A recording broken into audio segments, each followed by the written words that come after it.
All the world's a stage, and all the men and women merely players. They have their exits and their entrances, and one man in his time plays many parts. Right here, if you have a beard, random men are going to always walk up to you and try to lick your beard. Ew, that's so disgusting. Oh. You're one of Mitten's kittens. Hold on. Oh, so I'm like, nope. Oh, well, you lost all your fleets. Oh fuck. Not what we intended. Oh god. What do we do? The Meta Show. What's up, everyone? Thanks for joining TheMittani and myself for this week's episode of The Meta Show. This week we have 3 Pirate Rookie ship codes to give away, but before we jump into the meat of the updates and what's going on in nullsec from this week, I just want to remind everyone that it is now October. October 3rd is today. 20 days until E-Vegas. 20 days until E-Vegas. Almost party time, guys. So, Wow. And one of the most important things about that date is there will be a live Meta Show from E-Vegas. I believe That is true. That's going to be amazing. Me, you, and Elise Randolph, I believe is. And whoever else we can kind of rope into it. I mean, we might just like find random people and be like, "Hey, come on to the Meta Show. It'll be awesome." You know, it is kind of difficult when you start off like talking about Vegas because I mean, my instant reaction is I think Vegas, and then I'm like, you know, like it's like a physiological response. I start leaning back. Everybody on the stream has to like look up my nose and see the underside of my terrible facial hair. It's just a mess. So there we go. Actually, let me put my chair back properly. There you go. Screen there. Perfect. Awesome. Yeah, Vegas is going to be amazing. That is right around the corner too, and we're actually that dovetails nicely. A very subtle segue, which I'm not even sure you were intending. Later on the show, Yes. I don't think you were. You just want to talk about Vegas. I do. I'm so excited. You know, we're going to end up with a pretty interesting pile of updates there. And CCP is very clearly responding in a positive way to player feedback. So yay, kudos to them. And saying that they're going to be releasing a ton of information about what's going to be happening with Capitals and where the EVE roadmap is going at Vegas. So if there wasn't enough reason for you to go to EVE Vegas, now there's even more spaceship violence and excitement there, which is good. And apparently, I'm supposed to say that Shaunosaurus is bad. So Nice. Congratulations, Shaunosaurus, you're bad. Yeah, Wow. so it's kind of interesting because usually you don't have big announcements at Vegas, and this year some of the biggest announcements, probably even bigger announcements than we saw at FanFest, are going to be at E-Vegas this year. Yeah, it's going to be curious. I mean, one of the things that we've sort of noticed as the population has gotten more comfortable with Vegas is that Vegas has much more of a, you know, Vegas has become sort of like a fan fest in its own right, which was sort of, I think, the intention in the first place. But over time, it really has developed where so many more people, it's easier to get to Vegas and the stories that come out of there every year. And so, you know, in the earlier iterations, we saw people talking like player stories, player lectures, things like that. And now it's far more of a CCP sponsored and managed event, which is pretty damn cool. And they've got quite a bunch of devs going this year, including CCP Point Tourist and CCP Carker are going to be there. So if any of your UI questions, make sure you ask there. And I guess really to jump into the meat of things, let's go ahead and talk about some nullsec. Nullsec. Well, we have a fair amount of nullsec related news. The biggest news, which is sort of the backdrop for all of this, is you know the change that went in on Tuesday with the release of Vanguard, where they made it such that you couldn't use Intosis links on interceptors. This is the Trollscepter nerf. Yes. Some people think it doesn't go far enough. We will look into that. But we've already seen a lot of interesting impact in nullsec, which we'll talk about once we get past the news segment of that. Why don't you start us off, Laz? Where do we want to go first in nullsec land? I think probably the biggest thing that is happening right now is Content Ring, which is what all the players right now are calling Cloud Ring, the region just north of Fountain on the west side of the map if you're looking at the map itself. So Pandemic Legion and Pandemic Horde have just today, I believe, have moved over to Cloud Ring, and they brought with them their Proteuses and their artillery Sleipnirs. And one of the points that you wanted to talk about is 3 years ago or 2 years ago, Shadu had these really awesome idea of having war games. And would you want to explain what what Shadu's idea and brainchild was? So this was kind of an interesting thing. I need to make sure that I stop leaning back and making my camera be all wonky. Sorry, guys. So right before the Fountain War, one of the ideas of trying to mediate the hostilities that were breaking out between the CFC and the HBC. Shadu was basically saying, Shadu of course being one of the most famous and effective FCs in Pandemic Legion history and in EVE history, suggested that if everybody was unhappy with the SOV system as it existed, this was still under Dominion, that we all get together and essentially have war games, set the rules for the fight in advance between the blocks and basically turn Cloud Ring into kind of like an Olympic stadium for the blocks. Now, this was sort of sidelined because everybody decided to just murder each other instead. Problem solved. Yeah, problem solved. And so what's ended up happening here is, I think everybody got their first taste of FozzieSov-related content in Providence, right? Where we threw a party and Pravi threw a party with us, and everybody else came along for the ride to third party. And it was a great time, but it was only 4 days. And now Cloud Ring is kind of this area where it's convenient for people to get to. It's not really that valuable, so nobody really cares. And we're starting to see people just sort of go there to fool around and have fights. And I think that is kind of a really interesting turn of events now that we get to see after many years later, Shadu's plan is functionally happening. So it was all planned. This is all planned. That's how it was supposed to happen. yes. Everything working as planned. Actually, one of the things I want to interject here. Somebody in chat, Azur and Argent is pointing out that there's no Imperium SRP in Content Ring. This was apparently sort of a derp. Last night a broadcast went out. I want to apologize to our guys. I am about to countermand this on live TV. There was apparently a suggestion that we should be not doing peacetime reimbursement in Cloud Ring, and that was sent out by somebody who wasn't the reimbursement director. So we are getting rid of that. I am overruling that now. Peacetime reimbursement. Have fun, enjoy Content Ring. That's what it's there for. Yeah, so that was a little bit silly. Doing it live, boys. Doing it live. Yeah, doing it live. In general, if you see an announcement about reimbursements, it should be coming from the reimbursement director or the CEO, not from random people. So we'll handle that. That's excellent. But it's really sort of interesting. So Pandemic Legion, Pandemic Horde is there. Pandemic Horde has been taking a few systems here and there. SMA, the SOV system there is kind of interesting. Like we've got a mix of former CFC entities. So you've got Fwetit, with a couple constellations. You got SMA taking space, and have been defending space against Pandemic Legion, Pandemic Horde. Yeah. But this isn't actually Imperium territory. This is basically just like, you hold it if you got it. Beyond that, we don't really care. Just sort of have some fun kind of thing. Yeah, a quick shout out to Jassel210 for the 4 months of resubs. Next, get some beard licks in the chat for that resub, guys. Thank you so much for the support. And like I said, the Cloud Ring is one of the biggest thing about it is a border of low-sec. So you can live out of low-sec and salt that region or do whatever. And NC Dot's also in the area in Tartokan, which they've just recently going to be moving their armor hack doctrine, which it's called armor hacks, but it's the traditional Tech 3 Proteus Legion Loki fleet.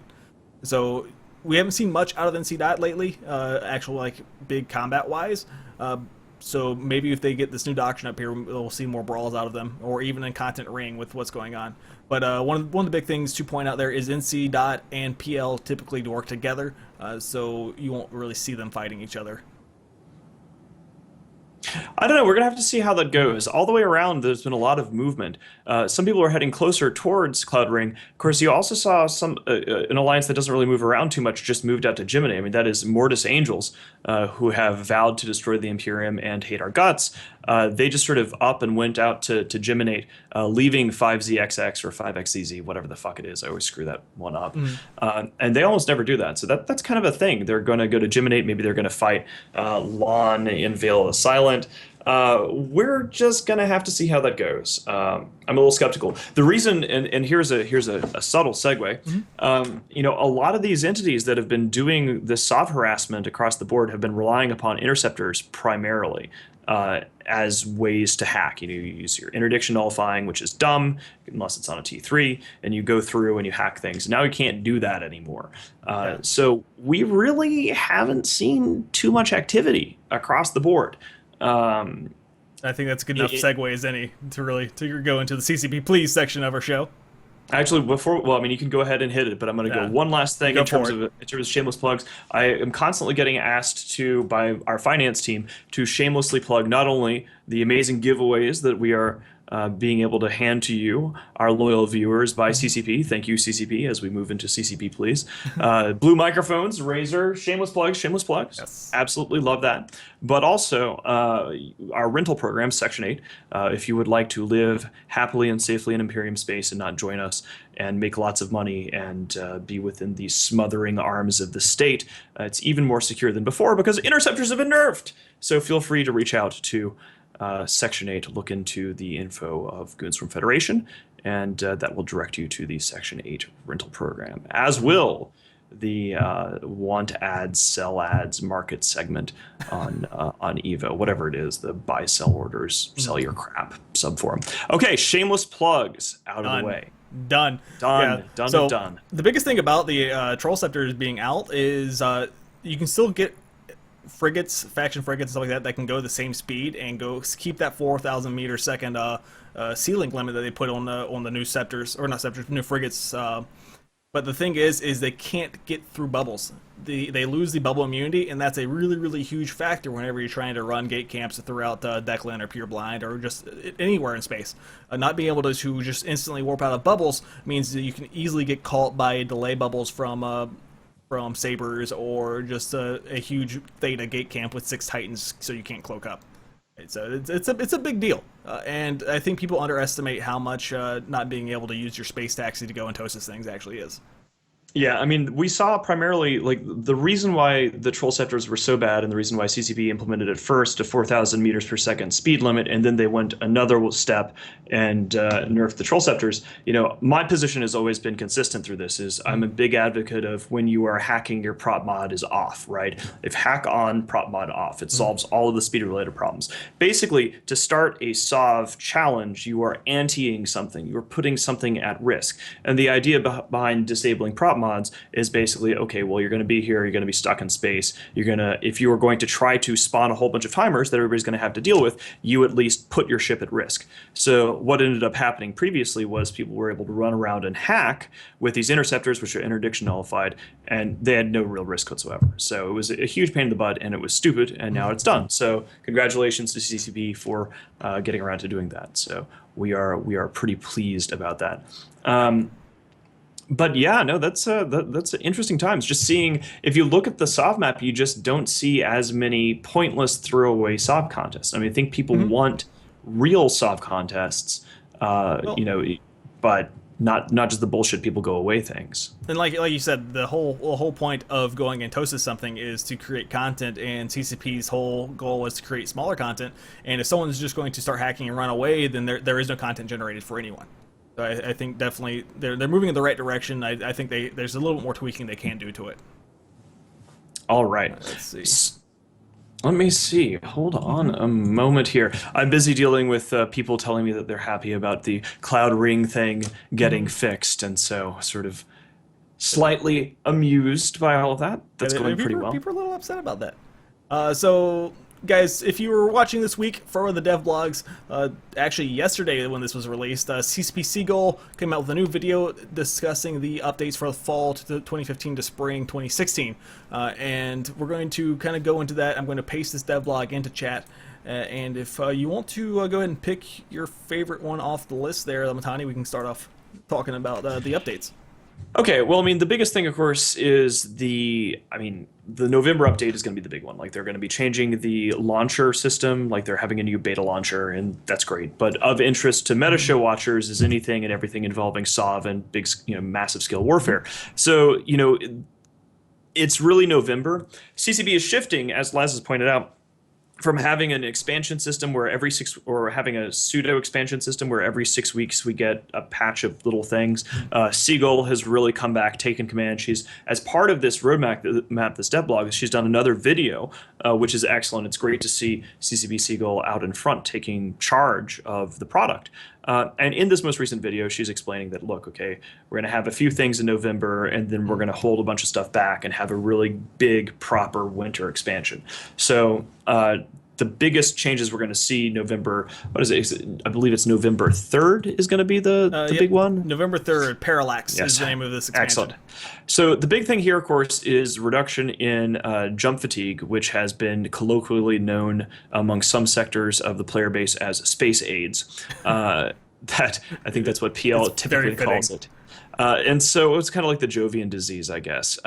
So basically, jump fatigue, big pain in the ass, nobody really likes it. They're reducing it from a maximum level of 30 days to like 5 days, which means that weekend players can jump around and then be able to play again on the weekend, which is nice, having your high-tier player base being able to actually play the game when they want to on the weekend. Kind of a good business decision. Also good gameplay. So happy to see that. The other major things here, which are going to make a huge impact on SOV as we know it, is what they're calling passive structure regeneration, which is something that we've been calling node decay. It's basically the same deal. If you try to hack something and you don't turn up to actually knock it in once the nodes spawn, those nodes will regenerate without the defender needing to manually rep them.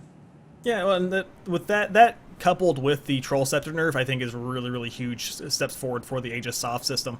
And I think one of the bigger things, also with the SOF structure modifications that they're talking about for Parallax, was they're actually adding it where you can transfer SOV again. That was kind of a small thing that people wanted, just tiny, minuscule. Little details to be able to actually like drop the SOV if you don't want it. You know, it is interesting to see some of the impacts that we've seen from the Aegis, FozzieSov, whatever changes, because if you do look at a map of abandoned regions where no power block has really taken up residence, so if you look at Fountain, if you look at Delve, they are a mishmash of smaller alliances. Now the question is, and this is an important question for both the player base as a whole and CCP, is, you know, be careful what you wish for, right? Is this what we actually wanted? Because with the exception of the Imperium kind of throwing parties, which had, you know, look, we had Providence in September.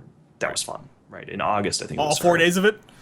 Yeah, and you know, you can do a war in 4 days now. You can do it, like, if you do it well. And that war was a mess. But, you know, we're going to throw another party soon, and everybody's invited to join.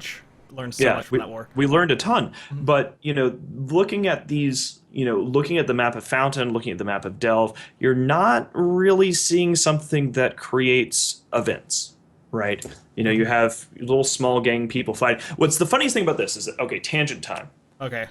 We get to do this. We get to do tangents because I'll be back in about 30 minutes. We get to have tangents like this because we have so much CCP related things to go through because excellent updates. Big fan of that. We have so much to talk about. We don't have a guest on. It's just me and Laz running our mouths at each other, and you guys having to suffer through it. But here we go. The people who were on the biggest champions of the FozzieSov changes and all of that nonsense were usually small gang people, small gang PvPers, or low-sec types who thought they knew what nullsec was like. And so now what you're seeing with the removal of power projection is a fascinating political shift, where the very people who thought that FozzieSov and turning everything into small gang paradise just like lowsec would be wonderful, those guys in lowsec is now turning into a bipolar block system, where only a few blocks, which have all the power, all the supers, all the capitals, control all the moons. So basically, lowsec is turning into Dominion-style like power blocks from nullsec, and it's just hilarious. I don't think people have really realized this, but looking at it, you see low-sec entities are folding into one another for safety and security. The super pilots are going into one of these two major groups, and you know it's just funny because I don't know. I do kind of like to see that kind of comeuppance, I guess. I don't know. Now that you mentioned it, like now that I think about it, if you look at all the recent fights, it's typically like Shadow Cartel with Dead Terrorist against Snuffbox and blah blah blah. So they're basically making their own little mini coalitions for lowsec now. Wow, that's completely dead on. I even didn't realize that. Yeah. So basically, like here you have this ideal area where people are saying, people who've never really done that much in nullsec, or think that nullsec is bad for whatever reason, get up on their soapbox and for months and months, if not years, say that, you know, big fleets are bad. I don't participate in big fleets, but those nullsec guys, they really should go play my way because Eve is a sandbox game, and if you're playing it in the wrong way, I'm really angry at you, and you should go over here and do it different, right? And so now you're actually seeing that they are living in a world that we were living in last year, and there you go. Like, you pretty much have to be in one of the two blocks if you want to actually use your items. That's and use your big ships. If you try to use capital ships or super capitals in low sec and you're not part of one of the major powers, you're screwed. Straight up. So, welcome to our world, boys and girls. Or maybe they'll start moving out to Fountain. Maybe they'll move to Fountain and Delve to get that kind of amazing small gang PvP experience that they tried to shove down the entire player base's throat. I mean, that's what CCP's aim was. The whole aim was to we want people to move out of low sec and high sec and take up some of this vacated space. And quick shout out to Randus for the 8 months in a row, man. Make sure you get some beard licks in the chat for all you subs. Thanks for the support, buddy. And it's backfired quite a bit, and you saw a lot of the people who were holding space move into the low sec. But you're starting to see people slowly migrate back into nullsec over the past couple weeks, and so hopefully, I think with more and more changes, especially with the winter stuff coming, you'll see everyone kind of get back into brawling again.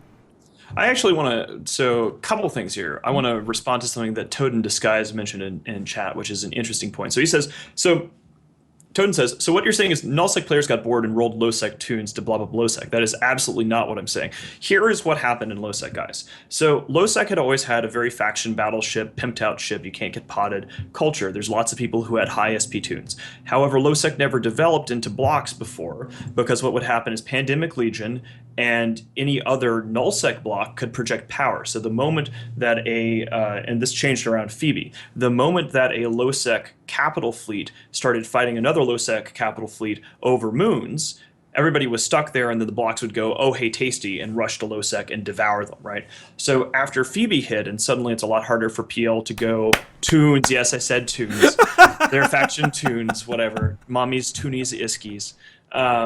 Once they actually get a chance to go there, and Toden started it, once they get a chance to have fights over moons and not get obliterated by blocks, suddenly the natural power progression, the consolidation of political entities that you see in the real world, that you see in the corporate world, that you see in nullsec has finally come to lowsec, where you cannot, as a small entity, go after a moon in lowsec without having one of the major powers drop all over you. So there you go. No, it's exactly true. It's 100% correct. Besides that whole use of the T word. He started it. Did I actually? At which point did I say that? He said it twice. He said it twice. Well, he said that they were rolling tunes in lowsec, so it was quoting him. Yes. And then I guess it infected. On your own. Yeah. Well, no, there you go. Mommies, toonies, iskies. It's because it's part of our renter program, guys. I'm trying to learn how to speak their language to invite them to Section 8. Come on, come one, come all. Rent from us in complete safety. See, that's a nice little layup there. I keep seeing people drop stuff into chat about wanting to talk about the destroyers. So I think I have quite a bit of a tangent to go on for this. The new Tech 2 destroyers that are coming out. It's your turn, Les. Let's hear. Yes, my turn. So I was talking to K-Killer before we started the stream today, and one of the big things that he talked about that I just light bulb in the head. It was completely K-Killer's idea, so I'm not going to steal any of his thunder here for it. But will these new Tech 2 destroyers, which are going to have the ability to have an AOE sphere type device that causes the people around you to micro jump drive? What if it will be able to tell friend from foe? Or can I warp a fleet of these things into the middle of a hostile group and then tell them all to micro jump drive with our fleet of destroyers and have their entire fleet just shoot off in random directions? I really have no idea how that's going to work. I mean, it's going to be kind of interesting. It's like they don't have an AOE micro jump drive currently. They just have, you bounce with your own ship.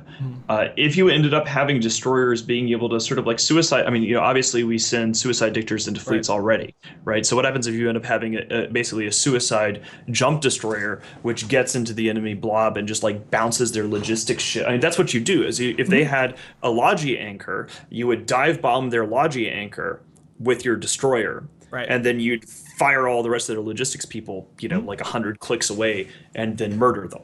Right. which Exactly. would be hilarious. Because I don't think that I don't think CCP has the ability to code it to where it has like some sort of fleet check to where only if you're in the person's fleet it drops you. So I mean, what's to stop us from getting, instead of rolling with a Harpy fleet to support our main fleet, what if we roll 200 of these things? Because they may be able to kill 1 or 2 of them that land on top of them. They're not gonna be able to kill 200 of them that land on top of them and start MJGing their entire fleet all over the place. Well, what you're really going to see here is something that Little Rodino in chat actually caught on to instantly, is forget hostiles. Use, I mean, even if it's friendly only, hello espionage. Right in the middle of a big battle, you have one of your agents in one of these things. It will burn the spy, but it could win a clutch fight if he is there. He goes to their logistics anchor. They don't see him or notice him because they don't have blue overviews on. Everybody is fighting and things are going on, and then all of a sudden, bam! That way you don't have to have the suicide burn. All you need is a blue character with the MJD, and away you go. Yeah, and like someone just mentioned in chat, which this is actually another topic on the updates, is with these AOE MJD destroyers, and coupled with the fall off on remote reps that they're talking about putting in, like you might be able to MJD them out of range, and then for them to come back in range, they would be in deep fall off, so they would be stuck there with lower reps because of the fall off. I mean, there's so many strategic possibilities with it. Even if it is an ally specific, where you can use a spy to set it off. Well, some people are saying that it's probably just going to end up being kind of like a Titan bridge works in the current system. But I think that that's actually a good opportunity for us to segue into probably the single biggest change that's been announced here, which is, like you say, the fall off for remote reps, which is, a lot of people have been talking about potentially having some kind of nerf to remote reps for a long time. The idea of a stacking penalty is something that Mr. V and I brought up to CSM6 a million years ago.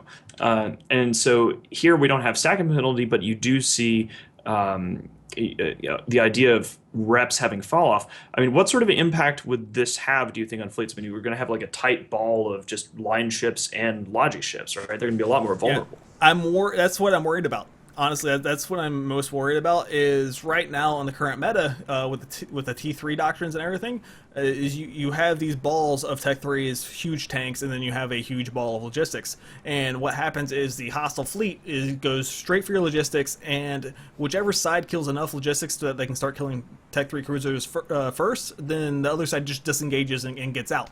So with the fall off to reps, it's going to force logistics closer. Because what I'm going to assume, this is like I said, this is nothing that they said. This is me assuming that they would actually reduce the optimal range of a logistics rep, which I think the logistics 5 rep range is 72 kilometers or so. So I think the way I could see them doing it is lowering like the optimal range to like 45, 50 kilometers, and then that extra 22 kilometers just fall off. So I mean, it's going to force you to be closer, which means it's just going to be kill the logistics still. I mean, yeah, that's what I'm worried about. Lodges are always primary number one, but at the same time, lodges are part of the reason why we don't have fights that are as bloody as they used to be. Like, I mean, everybody being able to get reps. Back in the day, 2 fleets would smash together and there'd be carnage on all sides. And this way, like the way things are currently, as you test each other, one side, their reps hold, nothing on that side dies. They massacre the crap out of the other side. It's going to be interesting to see, because if they do tighten up the ranges, it's going to be, as somebody pointed out in chat, far more bombable in general. I mean, it's just going to be this tight mass. Logistics anchors are going to have a much harder job. It's going to be just, I don't know, it's going to be interesting. I mean, I like to see, I like the idea of it, because I just think that reps are too powerful all the way across the board, straight up. Let's see. And grabbing from chat, Sothra still says, Lodge, you're not always primary first. No, they're not always primary first. It all depends on the fleet composition. Like, if you have enough to actually volley a Tech 3, then you can volley, you're going to volley Tech 3s all day. But if you're fighting a Tech 3 versus Tech 3 fight, it's the way it works is you kill logistics. You don't try and sink all your DPS into killing these huge tanks on the Tech 3s like the Proteases and Tingos. Yeah, so it's going to be curious to see what happens. I mean, there are a few other nuances here. Just getting back to let's actually pause on the Logi stuff and move back to what's going to be coming up on November 3rd, because we haven't quite gotten all the way through that.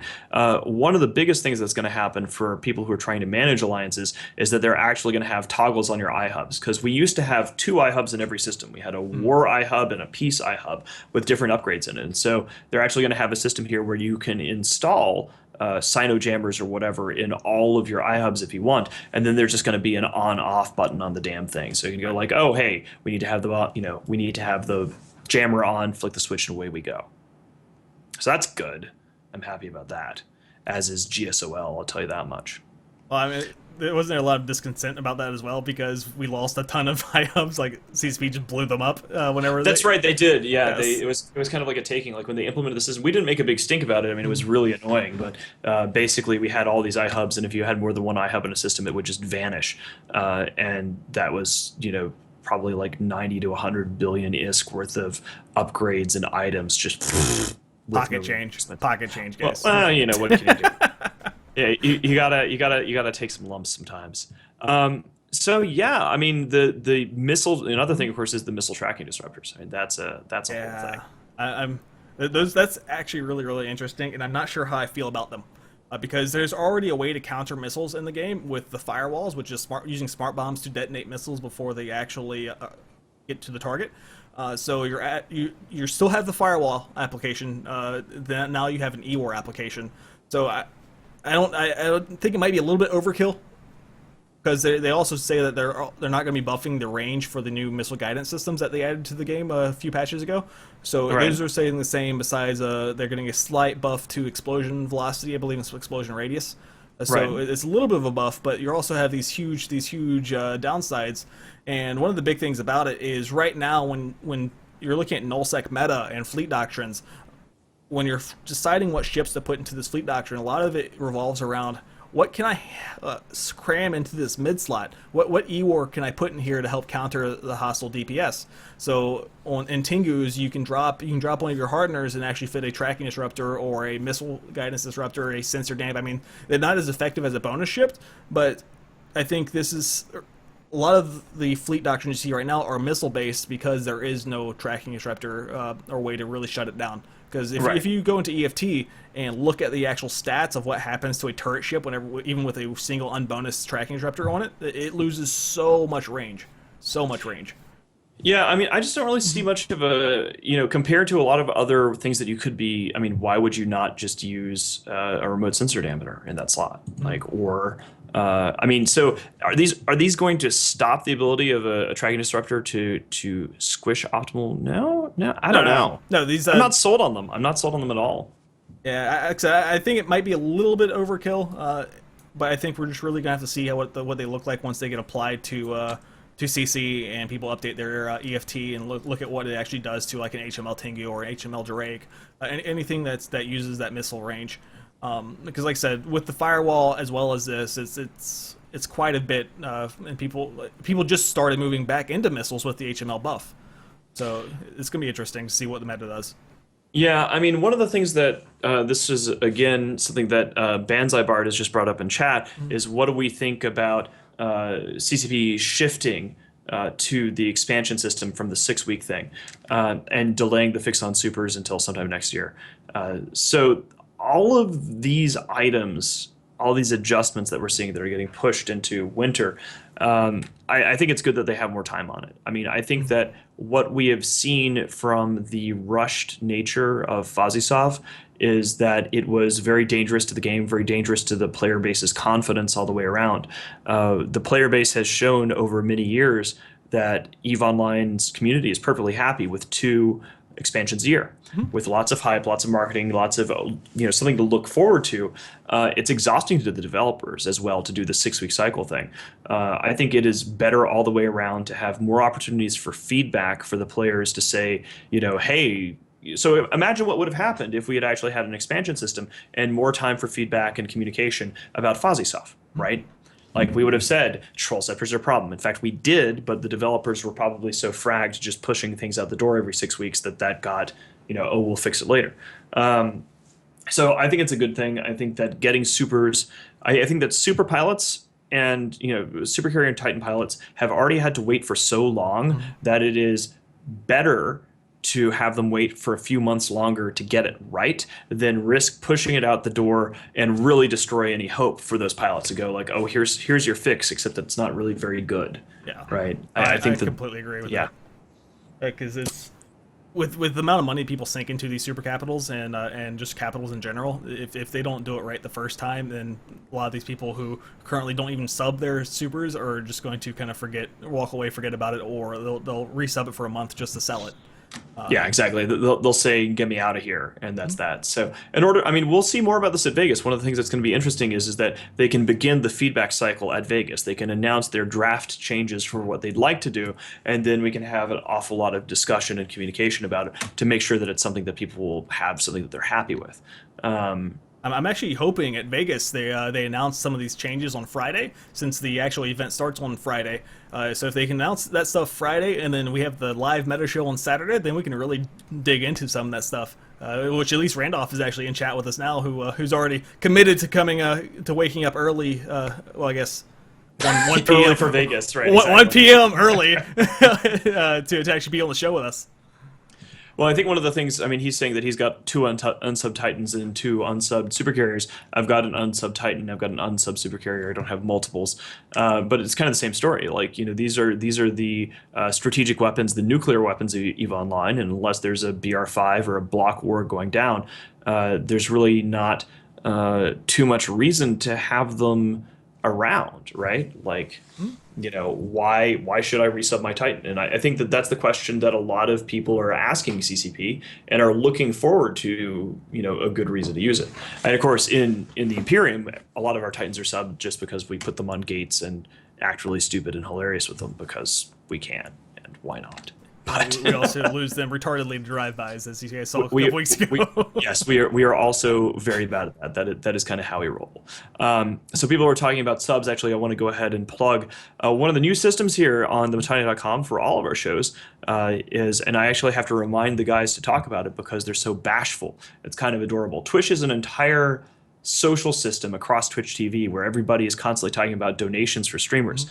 If you donate to a stream, if you click the spy guy immediately below this, below the Twitch screen, you'll see a big donate button. So you donate, it goes to our streamers, and you also get to see like a cat in a bee costume fall off a couch and look really ridiculous.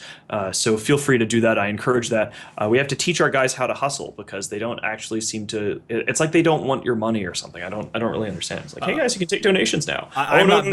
I'm not bashful at all. That's why whenever I made the emote for the actual notification for it, it's the Fry from Futurama. Shut up and take my money.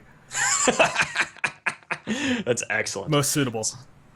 I approve. So yeah, now that we've done that particular bit of shameless plugging, let's go ahead and talk about the multi-buy. I think that is.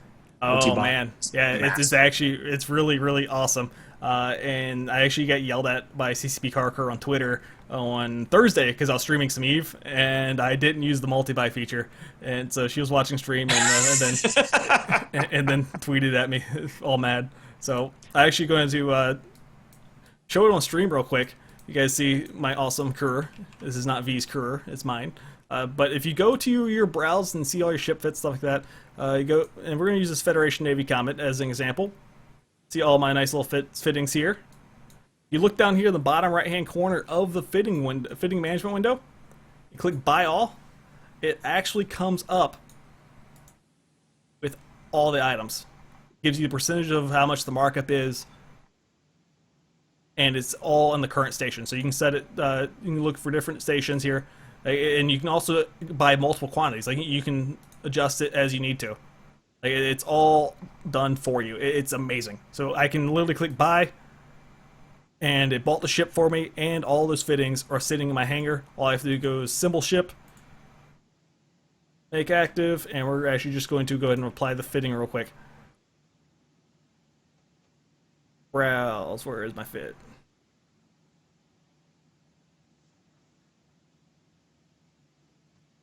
And that's it. Yes, this is in the game now, guys. Like you can do this. This is basically removes one of the biggest barriers to having your own PvP system. One of the reasons why so many alliances have contracts for selling ships that are pre-fit is because it cuts out, you don't have to fit things, you don't have to mess around with it, but you don't necessarily get to have an easy way to restock your ships. You have to manually fit them, even if you're using the fitting window. This is massive and quite nice. So yeah, no, I mean, you have basically no excuse. You can go ahead and get an entire hangar full of PvP ships of your own personal setups ready and going inside of, I mean, what, like a minute or two. Like, there you go. Give me 5 of these thoraxes, press button, fit 5 of the thoraxes, there you go. Shut up and take my money. Oh man, speaking of, here's look at that fucking cat from Seabass SA, $3. Guys, look, Oh, wow. up there on the screen. There it is for you guys. And by the way, anyone who donates to me, I will read it out loud on stream. So as long as it's not too vulgar or get me banned off Twitch, I will read it. So you get a, that is really cute. We're on a slight delay, so you actually get to see me seeing the stream a second or two after it actually happens. So do you actually get like a message or something with the donation? Does it like send you a thing that says, if you look, when it pops up on screen, if you look in the center of the cat, it actually, the message just prints out right there. It prints on the cat? Yes. Okay. Oh. Well, speaking of subs, thank you to Nexus89. I managed to not mangle that, so oh yeah, wonderful. Thanks for your support, guys. Thanks again, shameless plug, for CCP support, because we're going to be giving away some Pirate Faction Ship rookie codes at the end of the show. Obey HypnoKitten, always obey HypnoKitten. That is actually obeying HypnoKitten. Tangent time. Ready? Here we go. Man, uh-oh. Okay, so I have been sort of getting the urge to write again. Things are kind of... I used to do columns all the time on TMC. Writing takes up a tremendous amount of time for me. It's quite a few hours to have something that's not horrible. Many times it's horrible anyway.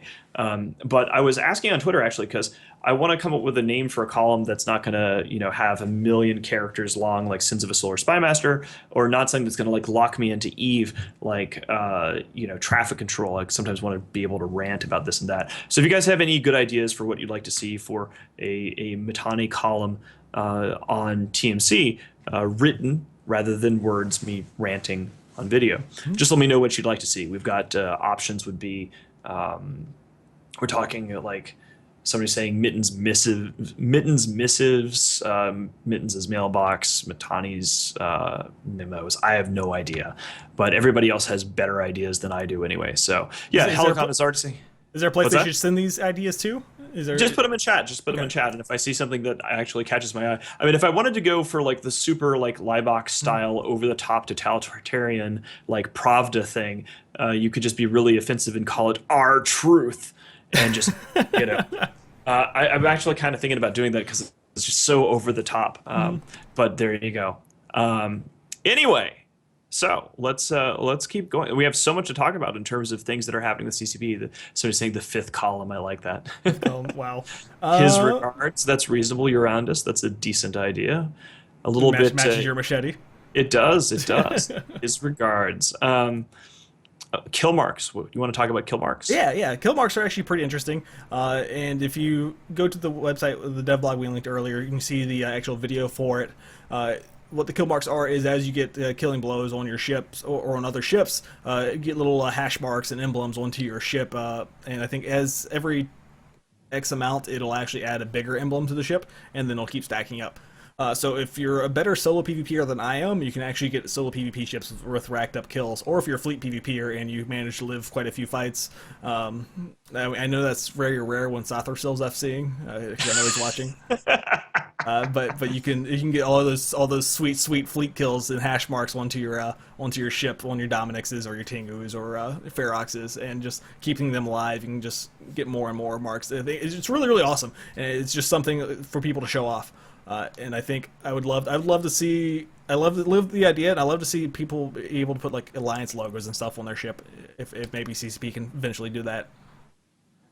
I think it's going to be curious to see because, like, normally speaking, a ship is fungible. Nobody has any idea what ship is different from any of the other ones. And so this way you'll actually form as a player an attachment to this particular hull because that'll be the one that has all the kill marks on it. And then you'll probably end up seeing some EPing contests where people are taking screenshots of like, well, mine has 20 kills on it. I do think you're going to see the ones that get the most kills are going to be, people will probably go for an anti-support role much more with a fleet kill mark hull system because people will be wanting to, fly artillery hurricanes or RLML Tengus. It's always a mouthful to say that. Such that, compared to everybody else in the fleet, they can manage to get like 50 kill mails for every fleet they go out. So that'll be a thing. I want to see logistics get hash marks for every ally they save. I would love to see like some if they had the ability to actually get the data for that'd be pretty sweet. The bombers, somebody's actually pointing out something quite interesting here is that for bombers, you're going to need to have extra room on the hull, right? Because, I mean, imagine if you have a stealth bomber and you get one of those fleet wipeouts where all of a sudden your bombs manage to hit like 150 ships in a ball.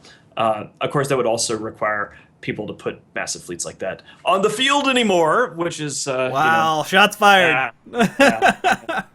It makes me wish I had it back when I had my AoE DD, AoE Doomsday Leviathan. That would have been so good.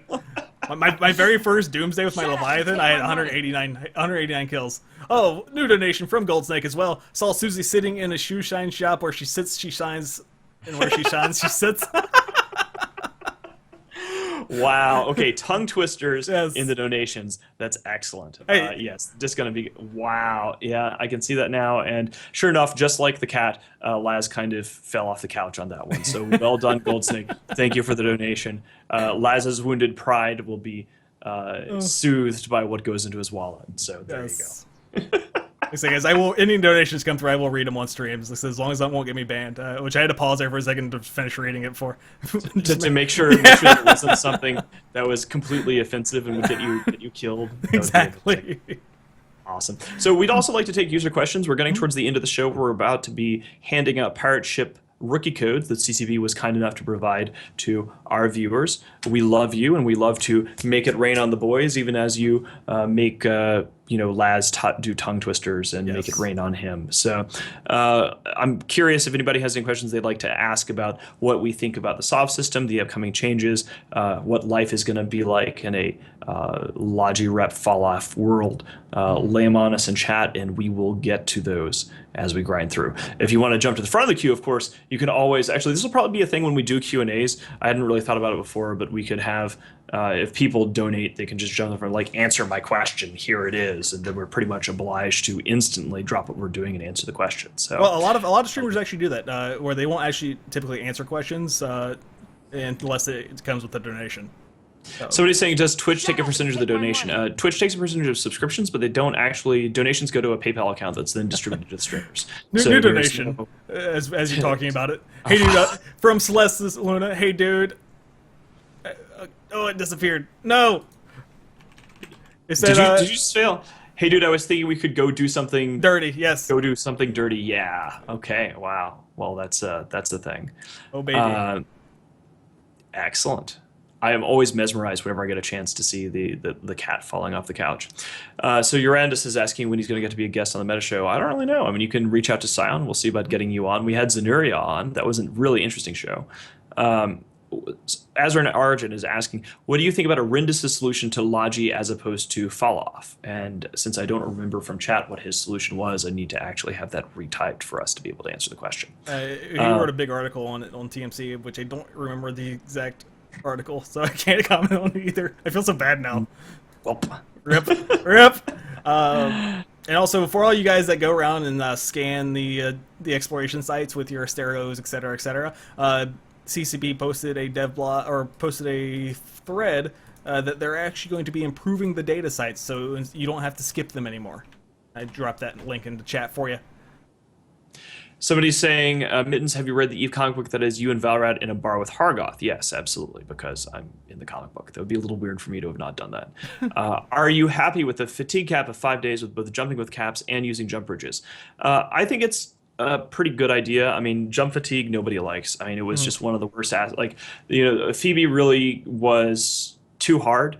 Again, people have, it's a law of unintended consequences. People think they want a certain goal. They don't have much, particularly when you're dealing with people who don't have much experience with how things in nullsec actually work, advocating for positions, and then suddenly we're like, oh, wow, everybody has 30 days of jump fatigue, and they literally unsub their characters who have capitals because it's lame.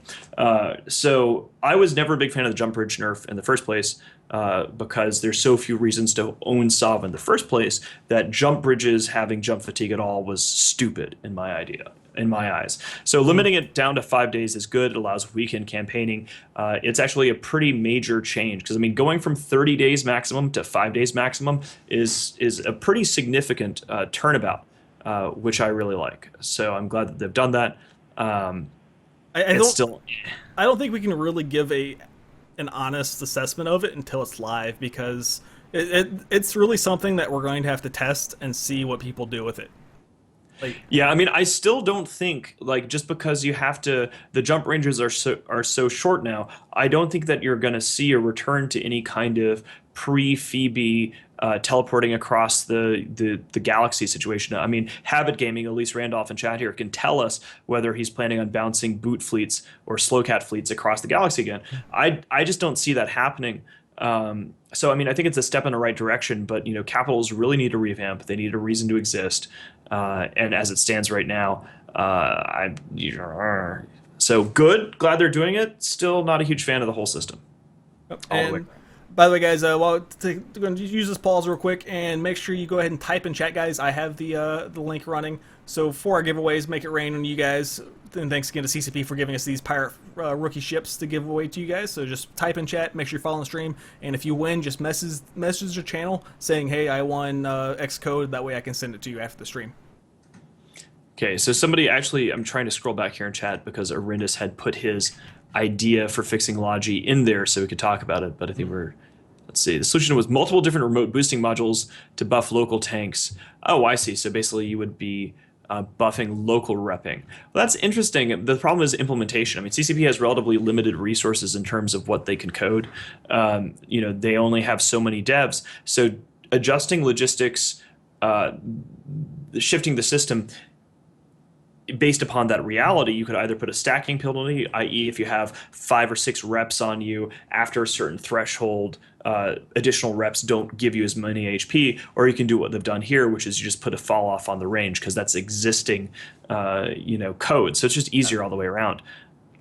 And looks like we're doing giveaways now. I'm seeing all rigged all the time. Who we got, Laz? All right, first roll, guys, is going to be Mastermind2112. Also, subscriber, man. Thank you so much for this subscription and the support.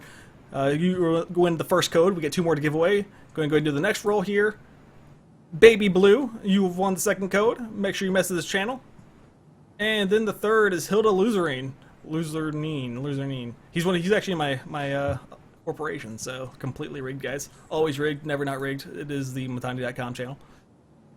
Okay, so here's the point that Elise is making is that even with the changes to jump fatigue, the 4th jump still means that you have to wait 3 hours before you can jump again. So if there's a massive fight still in, you know, in a neighboring region, like right next door, then sure, you can bounce like maybe 3 regions over or whatever. And I mean, what? So I guess you get 3 jumps before it's terrible, 2 jumps before it's terrible. But that 4th jump, having to wait 3 hours before you can do cooldown, is you might as well not be jumping at all. So that is just running it through in my head now.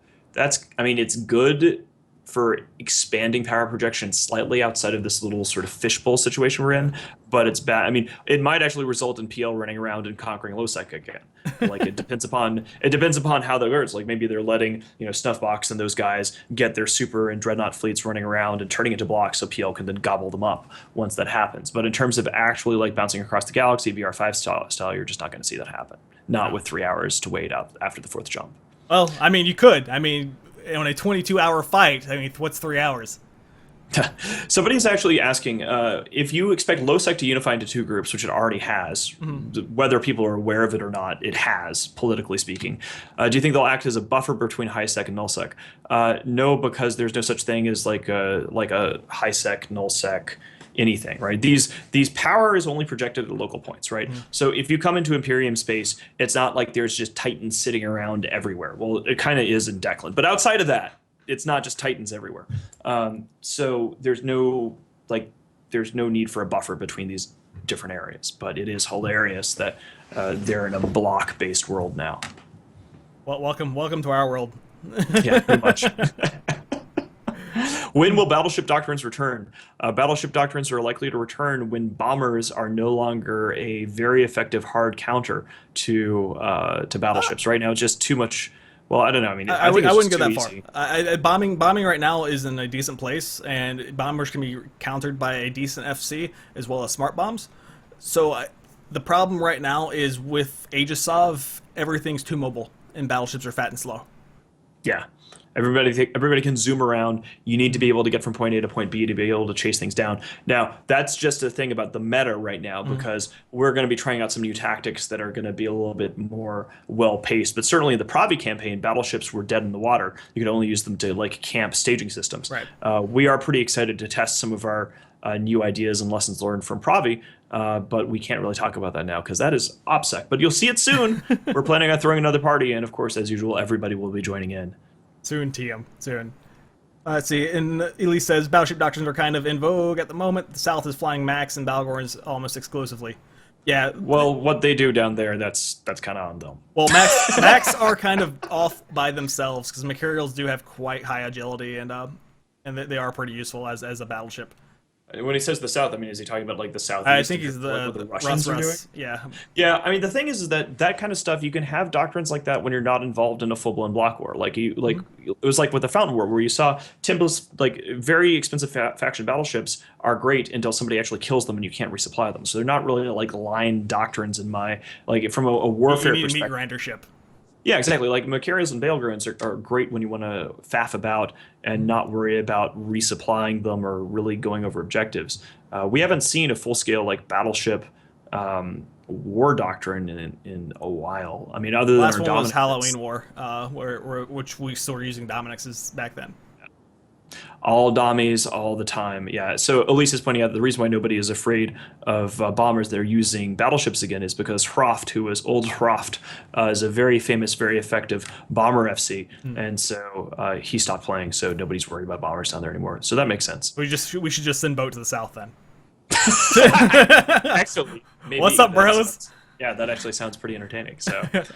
All right, so guys, we're hitting that time, guys. Thank you all for tuning in to the Meta Show. Like I said, we do have a live Meta Show coming from Eve Vegas on the 24th of October, and it's going to be myself, the Mittani, Elise Randolph, and random Eve player 237 who is hammered and somehow stumbles on camera. Which will no doubt happen repeatedly.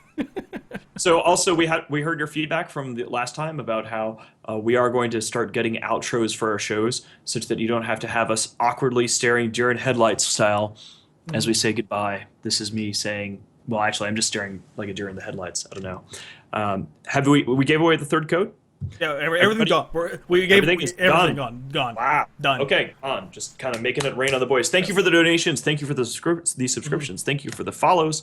And thank you to our sponsors, to Blue Microphones, to Razer, and of course the CCP for making it rain on our viewers. We love you all. So with that, guys, we'll see you next Saturday, and stay tuned for the Undead Zone coming up right after this.